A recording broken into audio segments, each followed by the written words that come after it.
Hello students, कैसे हो आप सब। उम्मीद करता हूँ आप सब अच्छे ही होंगे। अब जैसा कि आपको पता है, हम चैप्टर नंबर 10 वेक्टर अलजेब्रा की एक्सरसाइज 10.4 की एग्जांपल्स को डिस्कस करने वाले हैं।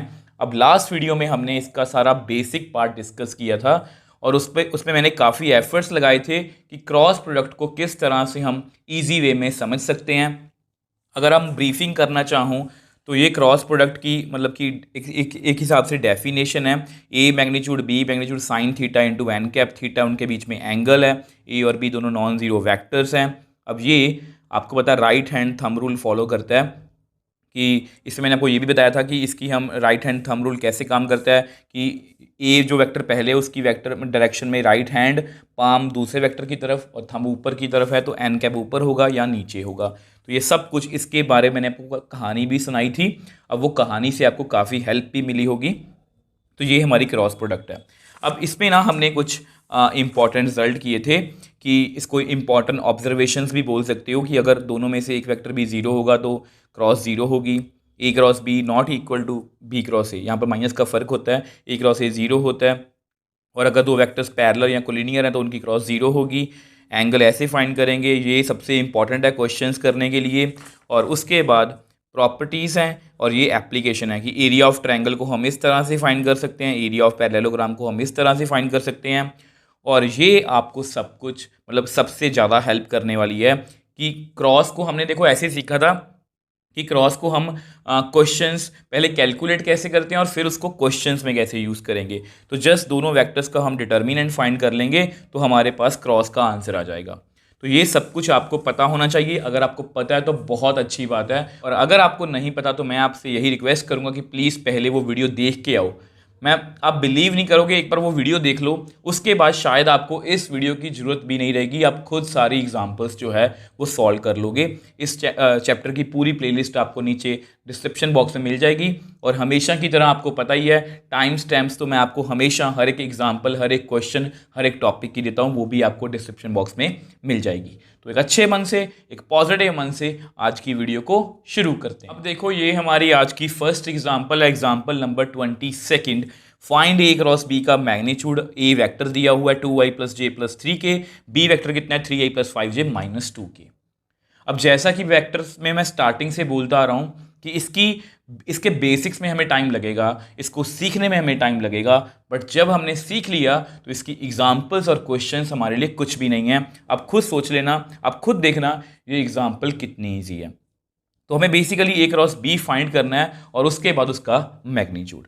तो हमें पता है कि ए क्रॉस बी का जो मैग्नीट्यूड होता है वो हम किस तरह से कैलकुलेट करना है और ए क्रॉस बी को कैसे फाइंड करना है। तो सबसे पहले लेट, आपको पता है ये ए वेक्टर है 2i plus J plus 3k and B vector 3i plus 5j minus 2k। तो नाउ आपको पता है ए क्रॉस बी फाइंड करना है और ए क्रॉस बी का मैंने आपको बताया था कि हम डिटर्मिनेंट फाइंड करेंगे किस तरह से। सबसे पहले लिखो आई जे के, ये हमेशा हम लिखेंगे, ठीक है। और पहले ए है तो ए वेक्टर पहले उसके कॉफिशिएंट्स, जैसे यहाँ पर मैंने A1 A2 A3 लिखे हैं, यहाँ पर 2 1 3, ये पहली बार क्वेश्चन कर रहे हैं तो इसलिए आपको अच्छे से एक्सप्लेन कर रहा हूँ। यहाँ पर 3 5 माइनस 2। अब जस्ट हमें इसका डिटर्मिनेंट फाइंड करना है, तो यहाँ पर मैं लिख देता हूँ बाय एक्सपेंडिंग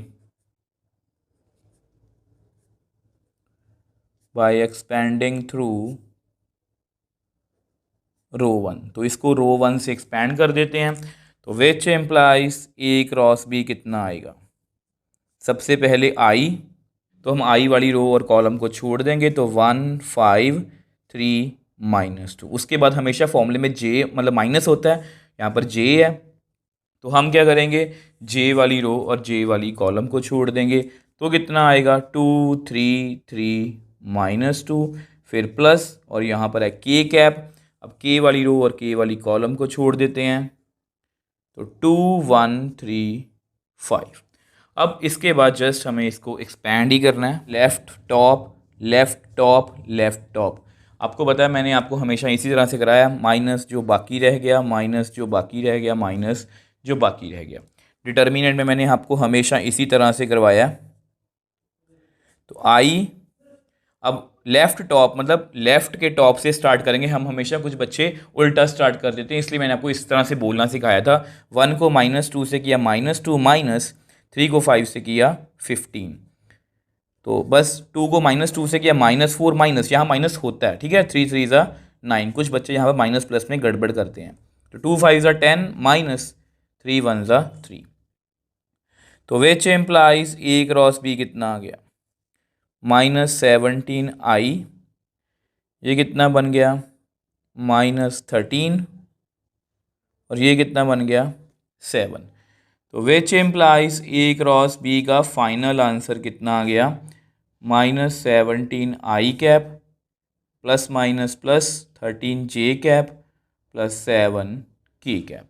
अब हमें इसका मैग्नीट्यूड फाइंड करना है, तो वो फाइंड कर लेते हैं। अगर वो बोलते क्रॉस फाइंड करनी तो हम क्रॉस कर लेते हैं, उन्होंने बोला मैग्नीट्यूड फाइंड करना है। अब किसी भी वेक्टर का मैग्नीट्यूड हम किस तरह से फाइंड करते हैं, आई के कॉफिशिएंट का स्क्वायर, जे के कॉफिशिएंट का स्क्वायर, के कॉफिशिएंट का स्क्वायर, अंडर रूट। तो which implies A cross B का मैग्नीट्यूड, -17 का स्क्वायर कितना होगा 289, 13 का स्क्वायर 169, यहाँ पर 49। तो अगर आप इनको ऐड करोगे तो कितना आएगा, देखो 9 9 18 27 2 0 5। तो ये इसका आंसर। अब आप मेरे को बताओ इसमें क्या मुश्किल था, जस्ट कैलकुलेशन थी, क्योंकि हम अपने सारे एफर्ट्स बेसिक में डाल चुके हैं। अब ये हमारे लिए जस्ट मतलब कि छोटी सी चीज़ है, अब इनमें हमें कोई भी दिक्कत या परेशानी नहीं होने वाली। सो नेक्स्ट एग्जाम्पल 23rd की बात करते हैं। अब ये एग्जाम्पल पढ़ने से पहले ही बता दूं, आज की वीडियो की ये सबसे इंपॉर्टेंट एग्जाम्पल्स है। इस एक्सरसाइज में मतलब जितने भी एग्जाम्पल्स हैं, तो सबसे इंपॉर्टेंट ये एग्जाम्पल है। आप लिख के ले लो, ये आपको क्वेश्चन पेपर में आ सकता है, इतना इंपॉर्टेंट ये क्वेश्चन है। तो find a unit vector perpendicular to each of vectors a plus B and a minus B, where a is equal to i plus J plus K and b is equal to i plus 2j plus 3k। अब देखो यहाँ पर मुझे आपको एक बात समझानी है, वो मैं आपको बेसिक्स में समझा चुका हूँ। एन कैप क्या होता है कि यूनिट वेक्टर होता है जो दोनों वेक्टर्स के परपेंडिकुलर होता है। तो यहां पर मैंने एक नोट डाल के लिखा था कि वी कैन से दैट जो ए क्रॉस बी होता है ना खुद, is itself a vector that is perpendicular to both a and b. मतलब जब भी हम दो वेक्टर्स की क्रॉस करते हैं तो वो खुद उसके परपेंडिकुलर होता है। अगर मैं आपको रफ में समझाना चाहूं तो देखो, अगर मैं C और D का क्रॉस कर दूं तो ये जो C क्रॉस D है, ये बेसिकली C और D दोनों, C वेक्टर और D वेक्टर दोनों के परपेंडिकुलर होगा। मैं आपको ये कहना चाह रहा हूँ।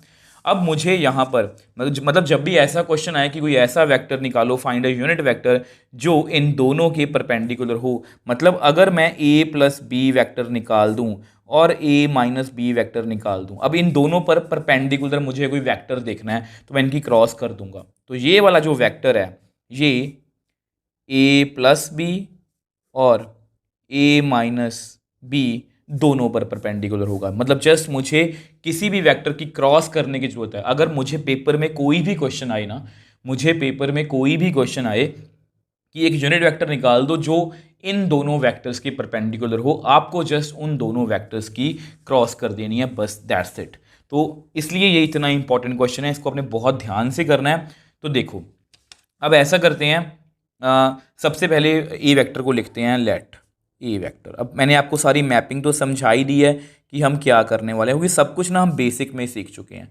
जितना आप बेसिक्स पर टाइम लगाओगे, हमेशा की तरह मैं आप सेम वर्डिंग ही बोलता रहता हूँ, उतना ही कम टाइम आपको क्वेश्चंस या एग्जाम्पल्स में लगेगा। अब ये वेक्टर है, ये बी वेक्टर है, तो हमें ए प्लस बी चाहिए। Now a plus b. अब vector addition is a very easy thing, हमें बहुत अच्छी तरह आती है।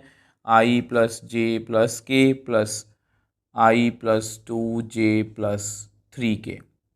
हमें क्या करना है, हमें जस्ट आई में आई को ऐड करना है, 1 प्लस 1 आई कैप, यहाँ पर 1 है, वहाँ पर 2 है जे में, यहाँ पर के में 1 है, वहाँ पर 3 है। तो ए प्लस बी कितना आ गया, 2i प्लस 3j प्लस 4 के।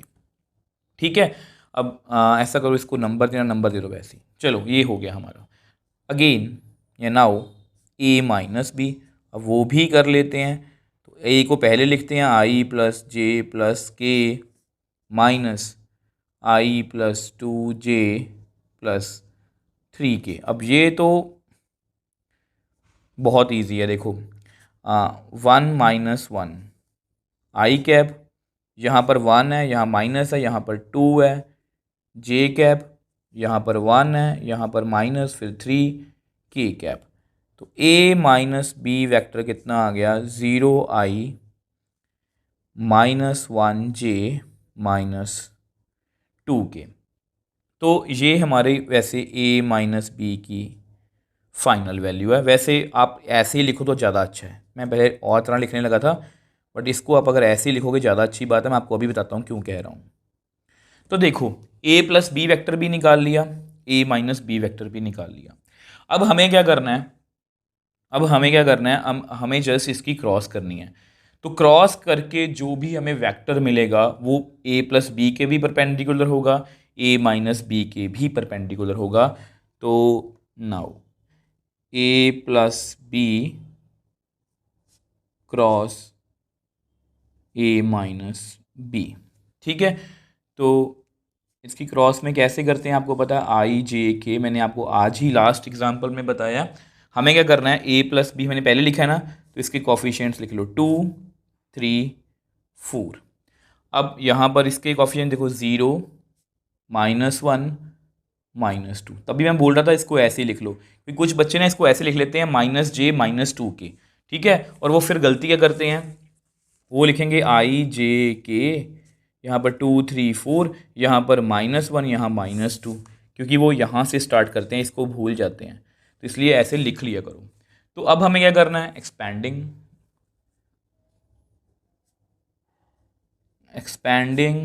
थ्रू रो 1। तो इसको हमें रो 1 से एक्सपैंड करना है। तो which implies a plus B का cross a vector minus B vector से कितना आएगा। तो यहाँ पर आप लिखो i। अब फिर से सारा वही प्रोसीजर हम रिपीट करने वाले हैं, तो ध्यान से देखो। i वाली रो और i वाली कॉलम को मैंने छोड़ दिया, फिर माइनस जे। अब j वाली रो और j वाली कॉलम को हम छोड़ देते हैं, तो हमारे पास कितना आएगा 2 0 4 माइनस 2, उसके बाद प्लस k। अब k वाली रो और k वाली कॉलम को हम छोड़ देते हैं, तो 2 3 0 माइनस 1। अब हमारा काम हो चुका है, अब जस्ट कैलकुलेशन है। तो left top left top left top, ठीक है, माइनस जो बाकी रह गया, माइनस जो बाकी रह गया, माइनस जो बाकी रह गया। तो which implies a plus B का क्रॉस a माइनस बी से कितना आएगा, i। 3 को माइनस 2 से किया माइनस 6, माइनस 1 को 4 से किया माइनस 4। यहाँ पर कुछ बच्चे गलती कर देते हैं, वो जैसे यहाँ पर बनेगा माइनस 6 प्लस 4, कुछ बच्चे लिखते हैं माइनस 6 माइनस 4। ठीक है, तो माइनस जे, 2 को माइनस 2 से किया माइनस 4, माइनस 0 को 4 से किया 0 प्लस के कैप। 2 को माइनस 1 से किया माइनस 2, 3 को 0 से किया 0। तो which implies a plus b cross a minus b. Minus 6 plus 4 कितना आएगा, माइनस 2 आई कैप। यहाँ पर फिर से वही अंदर माइनस 4 है भाई, तो यहाँ पर माइनस 2 के कैप। तो फाइनल एक बार लिख देते हैं। तो a plus b cross a minus b कितना आ गया, minus 2 i plus 4 j minus 2 k. ठीक है, अब देखो ये एक ना वेक्टर आ गया, ये एक हमें वेक्टर मिल गया अलग से, जो a प्लस बी के भी परपेंडिकुलर है, a माइनस बी के भी परपेंडिकुलर है। अगर आप क्रॉस चेक करना चाहते हो, क्रॉस चेक कर सकते हो। आप इसकी डॉट करना, 2 को माइनस 2 से किया माइनस 4, 3 को 4 से किया 12, 4 को 2 से किया minus 8, minus 8 minus 4 minus 12 plus 12 0। आप इससे भी करके देखना, इसकी डॉट 0 ही आएगी, बट वो हमें जाना नहीं है, जस्ट मैंने आपको वैसे ही आपकी नॉलेज के लिए बताया। अब देखो यहाँ पर ना यूनिट वेक्टर की बात की गई है, बट हमें क्या मिला है, हमें एक वेक्टर मिला है। ऐसा करते हैं, उसको नेक्स्ट पेज पे आपको एक्सप्लेन करता हूँ। अब देखो हमें एक वेक्टर मिल गया था, ठीक है, जो मैंने लास्ट पेज पे लिखा था। अब इसको बार बार ना लिखना पड़े, इसका मैंने नेम जो है वो सी रख लिया कि ये सी वेक्टर है। अब सी वेक्टर क्या है, इसके भी परपेंडिकुलर है, ए माइनस बी के भी परपेंडिकुलर है। बट हमें क्वेश्चन में आपने ये ध्यान देना कि हमें यूनिट वेक्टर पूछा गया है, क्या वेक्टर पूछा गया है। अब ये एक वेक्टर है जो इसके भी परपेंडिकुलर है, इसके भी, बट हमें क्या फाइंड करना है, यूनिट वेक्टर। और सब कुछ मैं आपको बोलता हूँ ना, स्टार्टिंग से काम आता है। अगर हमें यूनिट वेक्टर निकालना हो वेक्टर से तो उसका फॉर्मूला यही है। तो मैं यहां पर लिख सकता हूं, unit vector in the direction of C vector is given by C cap is equal to C vector divide by C का मैग्नीट्यूड। अब सी वेक्टर तो आपको पता ही है, तो सी का मैग्नीट्यूड निकाल लेते हैं। आई के कॉफिशिएंट का स्क्वायर, जे के कॉफिशिएंट का स्क्वायर, के कॉफिशिएंट का स्क्वायर, अंडर रूट। तो देखो हमारे पास कितना आएगा यहाँ पर, 4 16 प्लस 4। तो सी मैग्नीट्यूड कितना आ गया, 24। अब इसको आप लिख सकते हो 2 × 2 × 3। अब ये पेयर बाहर आ जाएगा, मतलब 2√6। ठीक है, तो नाउ सी कैप कितना आ गया, सी वेक्टर बाय सी का मैग्नीट्यूड। अब सी वेक्टर है -2i + 4j -2k divide by 2√6। आप चाहो तो अपना आंसर यहाँ पर छोड़ सकते हो, बट अगर आपको बिल्कुल एग्जैक्टली एनसीईआरटी से मैच करना है तो उसमें से आप 2 को कॉमन ले लो, अंदर आएगा -i + 2j -k, नीचे कितना है 2√6। अब ये 2 और 2 भी कैंसिल आउट, तो हमारे पास हमारा फाइनल यूनिट वेक्टर कितना आ गया, इसको ऐसे लिख लो, -1/√6 आई कैप, 2/√6 जे कैप, -1/√6 के कैप। तो ये हमारा रिक्वायर्ड यूनिट वेक्टर है। ठीक है, अब यहाँ पर ना एनसीईआरटी में एक बात लिखी गई है, मैं आपको वो भी एक्सप्लेन कर देता हूँ, बट वो क्वेश्चन का पार्ट नहीं है।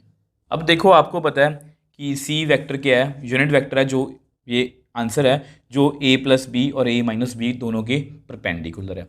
अब इसको एक्सप्लेन करने से पहले जस्ट इसको रिकॉल करते हैं कि जब भी हमें ऐसा क्वेश्चन आए कि वेक्टर फाइंड करो या यूनिट वेक्टर फाइंड करो जो दोनों वेक्टर्स के परपेंडिकुलर हो, ये क्वेश्चन आपको इस तरह से भी पूछा जा सकता है कि एक यूनिट वेक्टर फाइंड करो जो 2a+b और a+2b के परपेंडिकुलर हो। तो हमें जस्ट इनकी क्रॉस करनी है, पहले ये निकालना फिर ये और क्रॉस कर देनी है। तो इस तरह से हमने यहाँ पर किया था, बट हमें यहाँ पर सी वेक्टर मिला, बट क्योंकि हमें यूनिट वेक्टर चाहिए था तो मैंने यूनिट वेक्टर का कंसेप्ट यूज़ किया, उसको उसी के मैग्नीट्यूड से डिवाइड करके, तो हमारे पास यूनिट वेक्टर आ गया।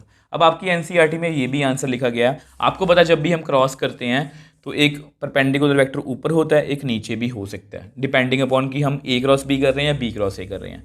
अब सेम वे से ये जो -c है ये आल्सो यूनिट वेक्टर है perpendicular to a-b and a+b, but in that case we have to, देखो हमने यहाँ पर क्या फाइंड किया था, a+b क्रॉस a-b। अगर हम उल्टा करेंगे, a-b को पहले लिखेंगे, a+b को बाद में लिखेंगे, तो इसका c वेक्टर का यूनिट वेक्टर जो है इसका साइन जो है वो चेंज हो जाएगा। तो इसे मैंने -c लिखा है, उससे हमारे वेक्टर को भी फर्क पड़ा है। तो 1/√6i -2/√6j + 1/√6k, तो ये भी आंसर आ सकता है। तो ये मैंने आपको जस्ट इसलिए बताया, एक तो एनसीईआरटी में गिवन है, दूसरा कि ये आपको एमसीक्यूज में भी पूछा जा सकता है कि इन दोनों के कौन कौन से पॉसिबल यूनिट वेक्टर्स हैं जो a+b के भी परपेंडिकुलर है और a-b के भी परपेंडिकुलर है। आपको पता अगर आप इस तरह से करोगे तो c आएगा, अगर आप इसको उल्टी तरह से करोगे तो -c आएगा। तो एक ऑप्शन में जो दोनों वेक्टर्स हो सकते हैं, प्लस माइनस करके भी आ सकता है, तो इसलिए अब इस बात का ध्यान रखोगे। कई बार हम इसी को याद कर लेते हैं और इसको भूल जाते हैं, तो इसलिए मैंने आपको बताया। सो नेक्स्ट एग्जाम्पल 24th की बात करते हैं। Find the area of triangle having the points a 1 1 1, b 1 2 3 and c 2 3 1 as its vertices. मतलब हमें एरिया ऑफ ट्रायंगल फाइंड करना। अब एरिया ऑफ ट्रायंगल फाइंड करना और वो भी क्रॉस में, तो मुझे इसकी वो प्रॉपर्टी याद आ गई जो हमने की थी, ये रही, if a and b represent the adjacent sides of triangle then its area is given by 1/2 a cross B का मैग्नीट्यूड। मतलब अगर हमें एडजेसेंट साइड्स दी गई हैं तो हम इसका एरिया निकाल सकते हैं। अब पहले ऐसा करते हैं, इसकी डायग्राम जो है वो बना लेते हैं। अब देखो ये आपकी डायग्राम है, ठीक है, ए बी सी ये आपकी वर्टिसेस गिवन है। आपको पता हम एरिया तब फाइंड कर सकते हैं जब हमें एडजेसेंट साइड्स गिवन हो, मतलब ये वाला वेक्टर गिवन हो और ये वाला। और ये भी आपको पता है कि ट्रायंगल में कोई भी दो साइड्स ले लो, A B A C, B C ए सी, ठीक है, यहाँ ए बी बी सी, कोई भी साइड ले लो वो एडजेसेंट ही होंगी। और ऐसे क्वेश्चन हमने पहले भी किए हैं जब हमें ये देखना होता है कि कोई ट्रायंगल जो है वो राइट एंगल ट्रायंगल है या नहीं, तो हम वर्सेस से वेक्टर्स निकाल लेते तीनों और पाइथागोरस थ्योरम जो है वो होल्ड करवा के चेक कर लेते थे। तो यहाँ पर भी हम सेम वही करने वाले हैं। अब एनसीईआरटी में ना ए बी और ए सी मतलब कि ली गई हैं एडजेसेंट साइड्स। आप कोई भी दो साइड्स ले सकते हो। अब मैं जानबूझ के अलग से ले रहा हूँ ताकि आपको ये ना लगे कि हमें वही साइड्स लेनी है, तो मैं जानबूझ के ले रहा हूँ। तो सबसे पहले ऐसा करते हैं, मैं ले लेता हूँ बी ए, ठीक है। तो अब इसके पीछे की कहानी आपको बाद में बताऊंगा। आपको पता है बी ए वेक्टर हम कैसे निकालेंगे, वेक्टर जॉइनिंग टू पॉइंट्स। अगर ए बी वेक्टर है तो पीछे से स्टार्ट करेंगे। अब बी ए वेक्टर है तो पीछे से स्टार्ट करेंगे, ए पीछे है तो 1 - 1 आई कैप, 1 - 2 जे कैप, 1 - 3 के कैप। तो बी ए वेक्टर कितना आ गया, 0i -1 j -2 k। नाउ दूसरा वेक्टर कौन सा लूँगा मैं, बी सी। अब ये मैं ऐसे इसलिए बता रहा हूँ आपको कि आपने ऐसा नहीं करना कि एक ए बी ले लेना दूसरा बी सी ले लेना है। आपको पता है जब हम क्रॉस प्रोडक्ट करते हैं तो टेल टेल में एंगल होता है, तो मैं वही कंसेप्ट यहाँ पर यूज़ करने वाला हूँ। ऐसा ही सेम कंसेप्ट हमने 10.3 के क्वेश्चन नंबर 15 में यूज़ किया था कि वहाँ पर बताया था कि अगर हमें बी एंगल फाइंड करना है तो किस तरह से फाइंड करना है। तो यही यहाँ पर लगेगा, मैंने बी ए वेक्टर फाइंड किया तो अब मैं बी सी फाइंड करूँगा। अब इसकी भी टेल कौन हो गई बी, इसकी भी टेल कौन होगी बी। तो इस तरह से ये काम करता है। छोटी छोटी बातें होती हैं जिनका आपको ध्यान रखना है। तो सी माइनस बी, 2 - 1 आई कैप, 3 - 2 जे कैप, 1 - 3 के कैप। तो बी सी वेक्टर भी हमने निकाल लिया, आई प्लस जे -2 के। अब आपको पता है कि हमें इसका एरिया निकालने के लिए एरिया निकालने का क्या फॉर्मूला है। तो हम ऐसा करते हैं, पहले इनकी क्रॉस कर लेते हैं। तो B a cross b c यहाँ पर लिख लेता हूँ। Now B a cross b c, तो आई जे के। अब बी ए वेक्टर कितना है, 0 -1 -2 1 1 -2। तो अब हम क्या करेंगे, अब हम क्या करेंगे, एक्सपैंडिंग थ्रू रो 1। तो हम इसको रो 1 से एक्सपैंड करने वाले हैं। तो देखते हैं कितना आंसर आता है हमारे पास। तो which implies b a cross b c, तो आई। तो सेम वही काम हम दोहराने वाले हैं। तो आई को छोड़ देते हैं, तो -1 1 -2 -2, यहाँ पर -j। अब जे वाली रो और जे वाली कॉलम को छोड़ देते हैं, तो हमारे पास कितना आएगा, 0 -2 1 -2 प्लस के कैप। अब के वाली रो और के वाली कॉलम को छोड़ देते हैं, तो 0 -1 1 1। तो ये हमारा कंप्लीट है। इसको जस्ट हम क्या करते हैं, सॉल्व कर लेते हैं हमेशा की तरह। Left top left top left top, minus जो बाकी रह गया, माइनस जो बाकी रह गया, माइनस जो बाकी रह गया। तो which implies b a cross b c. -1 को -2 से किया 2, -1 को -2 से किया -2, 0 को -2 से किया 0, -1 को -2 से किया -2,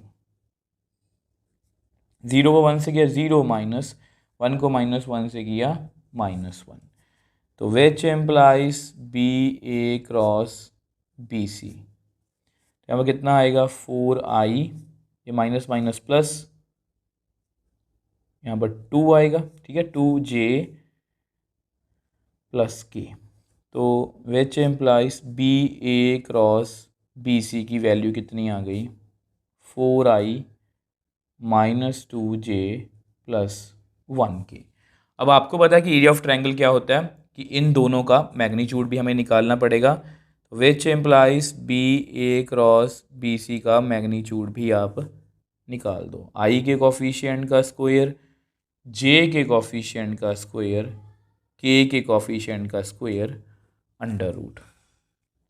तो बी ए क्रॉस बी सी कितना आएगा 16 प्लस 4 प्लस 1 कितना आ गया √21। आप चेक कर सकते हो एनसीईआरटी में ए बी ए सी था, हमारा बी ए बी सी था, उनका भी √21 आया, हमारा भी √21 आया। अब जस्ट आंसर को लिखना, उसको हम नेक्स्ट पेज पे लिख लेते हैं। अब देखो आपको पता है कि area of given triangle is given bye जितना हमने मैग्नीट्यूड निकाला था बी ए बी सी का डिवाइड बाय 2, तो ये आंसर हमारा आ गया। आप यहाँ पर यूनिट लिखना चाहते हो तो लिख सकते हो कि यूनिट्स जो भी यूनिट्स होंगे, ठीक है।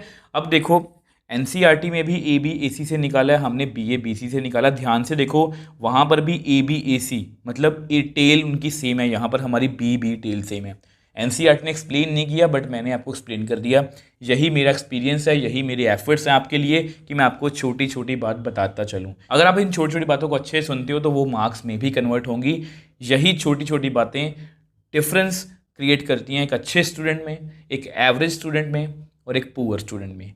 जो पुअर है वो इतना लेक्चर को अच्छे से नहीं सुनता, वो क्रैम करने की कोशिश करता है। जो एवरेज स्टूडेंट होते हैं वो थोड़ा सा मतलब कि लेक्चर को बीच में देख लिया छोड़ दिया, कम प्रैक्टिस करते हैं। जो अच्छे होते हैं वो लेक्चर को पूरा अच्छे से सुनते हैं, टीचर की कही हुई एक एक बात का ध्यान रखते हैं। ऐसा नहीं कह बोल रहा कि सिर्फ मेरी ही बात का ध्यान रखना है, अपने हर एक टीचर की बात का आपको बहुत ध्यान से सुनना है। जो भी वो लेक्चर में बोलते हैं उनको लिखने की कोशिश भी किया करो कि टीचर ने हमें यहाँ पर क्या बताया था। और वही मैं आपको हमेशा बोलता हूँ कि ये आपके नोट्स हैं, मैं आपको नोट्स में फुल एक्सप्लेन करता हूँ, आपको क्वेश्चन अपने ढंग से ही करना है। सो नेक्स्ट और इस एक्सरसाइज की हमारी लास्ट एग्जांपल है। अब ये वैसे बनी बनाई एग्जांपल है, इसमें हमें कुछ भी करने की जरूरत नहीं है। Find area of parallelogram whose adjacent sides are given by vectors a is equal to 3i plus J plus 4k and b is equal to i minus j plus k। तो बहुत ईजी है, बना बनाया question इसलिए बोल रहा हूँ क्योंकि इसमें हमें कोई भी एफर्ट्स नहीं करने पड़ेंगे। जस्ट डायरेक्टली यहाँ पर हमें अपनी जो है प्रॉपर्टी लगानी है, if a and b represent adjacent sides of parallelogram then its area is given by a cross B का मैग्नीट्यूड। एडजेसेंट साइड्स दी हों तो हम इस तरह से निकाल सकते हैं। अब ये एडजेसेंट साइड्स ही दी गई हैं, देखो adjacent sides are given by. पिछले क्वेश्चन में हमें वर्टिसेस दी गई थी, पिछले क्वेश्चन में हमें वर्टिसेस दी गई थी। अगर हमें इस क्वेश्चन में भी हमें कुछ इस तरह से वर्टिसेस दे देते, जैसे ए दे दिया, बी सी डी, हम कोई भी ए बी वेक्टर और बी सी वेक्टर निकाल लेते, या ऐसा बोलो ए बी और ए डी, ठीक है, ऐसे निकाल लेते, तब हम जाके करते जिस तरह से हमने लास्ट क्वेश्चन में किया। अब यहाँ पर हमें वेक्टर खुद ब खुद ही गिवन है, तो सबसे पहले डायरेक्टली इसकी क्रॉस ही कर देते हैं। सबसे पहले लिखते हैं A vector 3i plus J plus 4k and B vector, तो डायरेक्टली ही क्रॉस कर देते हैं कि ये एडजेसेंट साइड्स दी गई हैं। तो विच एम्प्लाइज, यहाँ पर ऐसा करते हैं, यहाँ मैं लिख देता हूँ। अब देखो ये जस्ट मैंने नोट्स के लिखा है, आपको इसको एग्जाम में लिखने की जरूरत नहीं है। हम क्या करेंगे, ए क्रॉस बी लिख लेते हैं, ठीक है।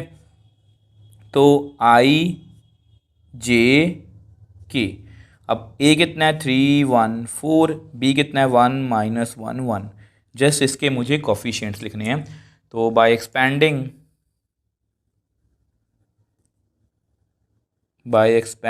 थ्रू रो 1, बहुत इजी क्वेश्चन है। तो एक्सपैंडिंग थ्रू रो 1, तो ए क्रॉस बी कितना आएगा आई, ठीक है। तो आई वाली रो और आई वाली कॉलम को छोड़ देते हैं, तो 1 माइनस 1 4 1, उसके बाद माइनस जे हमेशा की तरह, तो इसकी रो और कॉलम को छोड़ देते हैं, तो 3 1 4 1 के कैप, अब इसको छोड़ देते हैं के वाली रो और के वाली कॉलम को, तो 3 1 1 माइनस 1। अब हमें क्या करना है, अब जस्ट हमें इनको कैलकुलेट करना है। Left top left top left top minus जो बाकी रह गया, माइनस जो बाकी रह गया, माइनस जो बाकी रह गया। तो which implies A cross b कितना आएगा, 1 माइनस 4 को -1 से करेंगे -4 माइनस जे कैप, 3 को 1 से करें 3, 4 को 1 से करेंगे 4, 3 को -1 से करेंगे -3 माइनस 1 को 1 से करेंगे 1। तो इस तरह से हमने ये कर लिया है। अब ऑलमोस्ट हमारा आंसर जो है वो आ चुका है। तो यहाँ पर कितना आएगा आप मेरे को बताओ, 5, यहाँ पर कितना आएगा -1, यहाँ पर कितना आएगा -4। तो ए क्रॉस बी की फाइनल वैल्यू कितनी आ गई, 5i प्लस जे माइनस वन प्लस -4 के। हमें मैग्नीट्यूड भी निकालना है। नाउ ए क्रॉस बी का मैग्नीट्यूड, आई के कॉफिशिएंट का स्क्वायर, जे के कॉफिशिएंट का स्क्वायर, के कॉफिशिएंट का स्क्वायर अंडर रूट। तो यहाँ पर कितना आ गया, 25, 1, 16। तो अगर आप इसको सॉल्व करोगे तो ए क्रॉस बी की फाइनल वैल्यू कितनी आ गई, उसके मैग्नीट्यूड की, रूट 42।